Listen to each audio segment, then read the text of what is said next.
Morning, good afternoon, and good evening, fellow psych lifers, depending on where you are around the seven continents. As you already know, my name is Juan Martel. I'm the creator and founder of Psych Life, and it's truly an honor to be here in front of you guys today because it's a chance for myself as a mental health professional to spread some mental health awareness and in honor of Mental Health Day, which is October 10th, 2020, today. And, we've done something special for all you guys every year in regards to mental health, World Mental Health Day. I believe in 2018 we did a board presentation. Obviously, our editing skills wasn't too good back then on mental health. In 2019, we did a special podcast episode for everyone that we put up on Spotify with our good friend Dr. Bridge. And then today, we decided, now that our editing skills have gotten better, to debunk some of the myths and to talk about some of the facts regarding mental health. And so we decided we want to try something different. And, there's a lot of misconceptions, there's a lot of myths regarding mental health. And I think part of the reason is because even though there's a bunch of mental health advocates out there, the information kind of gets clouded a lot of times. So it's a perfect opportunity for you guys to learn from an organization that brought a professional to you, which is myself today, right? So let's talk about some of the myths involving mental health, and then we'll talk about some of the facts. So I hear all the time, mental health issues don't affect me. That's myth number one. Mental health issues don't affect me. And that's a myth. That's a myth. Because mental health isn't, when people use the word mental health, and they're trying to, and it comes with a annotation that they need help.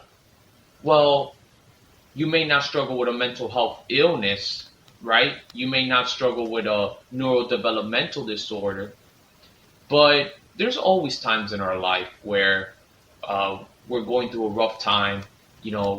If you follow this platform for a long time, every diagnosis is just an array of symptoms that is being met. So if someone's diagnosed with generalized anxiety disorder, major depressive disorder, bipolar disorder, what it is that they've met a certain array of symptoms, and now they're giving them this diagnosis. And it's mostly for professionals to be able to talk about the person's symptoms, and we know what they're talking about. But just an average everyday person, you may, be fulfilling your needs, such as you wake up, you go to school, you go to work, you're proud of yourself for your life. But that doesn't mean that you don't have moments of despair, moments of sadness, moments in your life, whether it's a week or 2 weeks or just a day, where something occurs or you're just not in the right state of mind. And that's mental health. It's impossible for us to be in this optimal, blissful state 24/7, but it is possible for us to set up a lifestyle for ourselves that's suitable to have proper mental health. So when obstacles do come in our way, we can cross those obstacles in a healthy manner. Now, there's a bunch of statistics out there and to challenge this myth. For one in five individuals will meet the diagnostic criteria for a mental health illness at some point in their life. Now, remember what we mentioned earlier and what we always mention in every podcast. When someone's diagnosed with a certain diagnosis, it just means they meet a certain array of criteria. And a perfect example of this is generalized anxiety disorder. Maybe all of a sudden they're having trouble going to work. They're having trouble functioning. They're having trouble staying focused. Their sleeping pattern's been disrupted. Their social relationships are affected, right? We see these symptoms, and then they meet the criteria for generalized anxiety disorder, among other criteria as well. So at some point in their life, 1 in 5 individuals will meet the criteria for a mental health illness.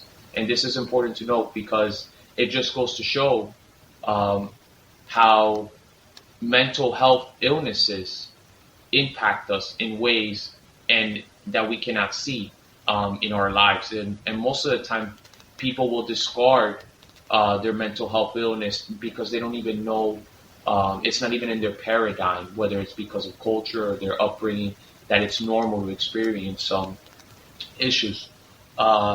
it's also important to note in Western society, if we were to take a poll, and they have taken a poll about this, about 1 in 10 children will experience the symptoms of depression.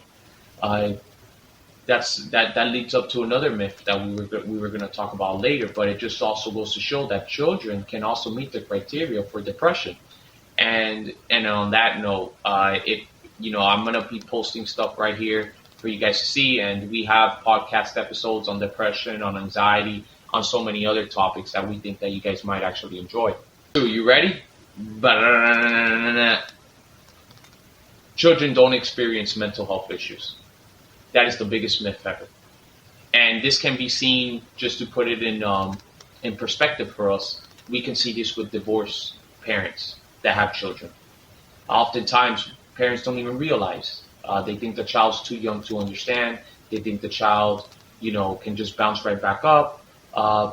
But research has shown time and time again that parents who divorce their children, that's a traumatic event for them. All of a sudden they'll start experiencing certain symptoms, and some of these symptoms are very common. You'll find them in the classroom. All of a sudden they may start acting out with their behavior.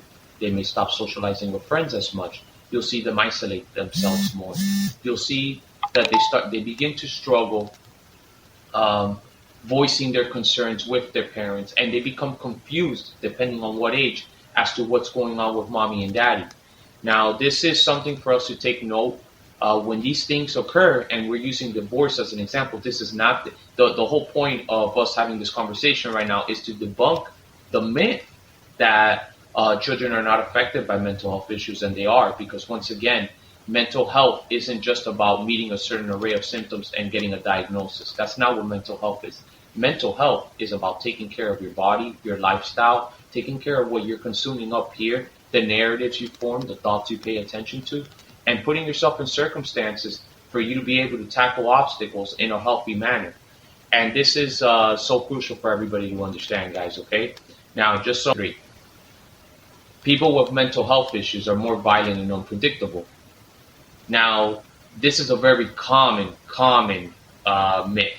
And, I think part of this myth uprising is, and we see it all the time, where someone convicts a crime within the judicial system, the legal processes, and then they start attributing certain mental health issues to that person so they can get a lower sentence. I'm not saying it's a case-by-case basis. I work, not within the court system, but I have clients within the court system themselves. And it's become a political juggernaut, the word mental health. It's become political, it's become polarized. And we all know right here that violent crimes and unpredictability, they don't necessarily correlate with someone that's struggling with a severe mental health illness, or just someone that's struggling with their mental health in general. So remember, there's mental health illnesses, mental health disorders, and then there's just a person's mental health. We all can categorize our own mental health and evaluate and self-report. But remember, mental health illnesses and disorders is about an array of symptoms. So this myth, right? It's not true. And once again, it's come about because of the court systems and the way mental health is being used. Now, it's actually on the contrary. About 3 to 5% of violent crimes committed is done by someone who has been diagnosed with a mental health illness or disorder in the past. Now, we can see oftentimes there's diagnoses such as oppositional defiance disorder, antisocial personality disorder, where in this case, antisocial personality disorder, if you've seen our content on Forensic Psychology Week that we did, I think, about a month and a half ago, you'll see that a lot of psychologists and psychiatrists will diagnose antisocial personality disorders to those who are unable to experience empathy and empathize with others and sympathize with others and can connect on that emotional level. But those individuals diagnosed with antisocial personality disorder, not all of them are violent, and only about 3 to 5% of violent crimes can be attributed to someone that's struggling with a mental health illness. Um, and so I think it's important to note, though, that as we progress in the mental health field, we're not going to continue to look at mental health through these categorical terms, such as, diagnoses of anxiety and depression. We're going to look at it from what's happening around a person's life and what are the factors that we can um, adjust in that person's lifestyle or within that person's social circle or way of living that can benefit them and their mental health. So, myth, guys, okay? That was myth number 3. People with mental health needs, or even people struggling with a mental health illness or disorder, cannot hold their own job.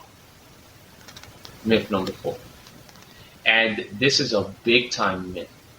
The truth is, research has shown, and you can look for yourself at mentalhealth.org, that people struggling with mental health issues at that moment in their life or mental health illnesses are just as productive as other individuals in their job. And a matter of fact, if you are well versed in the field of mental health, you'll know that sometimes symptoms will go unnoticed. And there's even some individuals, when things are not going the way they think they should be going in their life, they'll soak themselves up in their work and they'll overwork. You'll tend to see this a lot with males, more than not, and especially business owners. But that is a myth, and a big time myth. And in matter of fact, there is no correlation between someone who's been diagnosed with a mental illness and not being able to hold a job. There is no correlation amongst that. Now, there will be moments of that they may need some help.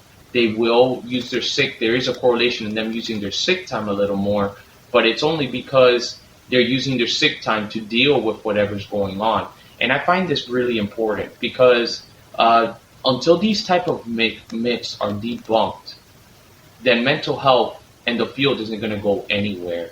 And I think there's a lot of, once again, misconceptions about mental health, mental illnesses, and mental disorders. Remember, separate the 3 components. Okay. Personality, here we go, myth number 5, okay, guys? Personality weaknesses or mental health flaws can cause mental health problems. Or people with mental health issues it's due to them being weak. And this is such a common one, especially if you're coming from, like myself, a Hispanic background or a background where you're just more. It's more of a type of it's more of a type of system that says you better do this just because you have to, or you better do this or else you're weak and you'll be immediately labeled and socially outcasted because you are unable to do something or don't want to do it. And this is not true. Once again, something as simple, and we'll go back to myth number 2 for a moment, something as simple as a divorce is like the butterfly effect. It will change the course of that person's life. We'll never know if it's for the good or for the worse. What I am telling you is that there are negative effects that come from a divorce. It's like the butterfly effect. The way it affects us, the way the pieces change, the way the game changes on a chessboard by one move, that is the butterfly effect. And just because someone's going through something at that moment in their life where they're struggling with their mental health, it could be as simple as all of a sudden now they're starting to struggle waking up early to go to the gym because they got so much going on, an influx of information coming in. That is not a weakness. That is something that the person needs to reorganize, readjust within themselves. Once again, look at their lifestyle, look at their life map, look at their routine, and make adjustments accordingly to try and better themselves.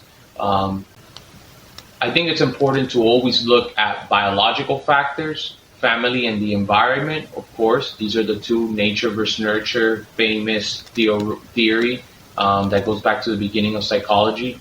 And it's also important to look at trauma and life experiences, because life experiences matter and what the person's been through, and because it helps us form the narratives, our experiences on the way we see the world. And we need to challenge that. I know I do. Okay, myth number 6. There is no hope for someone struggling with mental health issues. I've heard that one all the time. Once a person experiences a mental health issue, then all of a sudden that's it. They're done. They're going to have it for the rest of their life. This is the biggest myth that I cannot say it enough. I've had kids because I work heavy with adolescents. I'm not just I just don't do the whole psych life thing, guys. I am a psych lifer for life, the first one. And I appreciate all of you guys jumping on board. But it's important to note that this is the biggest myth. Because if we look at mental health through that type of lens, then everybody's always going to be sick at some point. And this is not the case. You have no idea in working with adolescents how often